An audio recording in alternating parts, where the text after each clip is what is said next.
Lee Collinson is one of the most popular English professional singer and songwriters.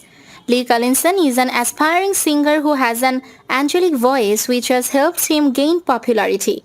He has become more famous since he joined America's Got Talent.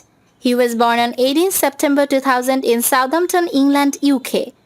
Lee Collinson is a participant on America's Got Talent inside the 2022 season who gave an unimaginable audition that blew the judges away, prompting them to FaceTime his mother and ending with an infinite reveal. He's a young sister and his melodious voice attracts many people's attention and high his personality. He is extremely youthful and his tryout in the Little Mix, the Search boy band member, has made him a famous name in the business at a particularly early age.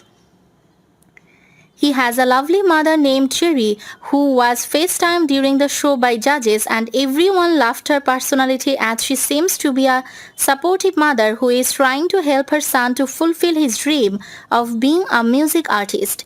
And one of the sweetest moments from his audition, which has gone viral, was when the judges surprised Lee's mother, who lives in England. All four judges liked Lee's singing and he even presented his mother to them. Lee was still on the phone with her mother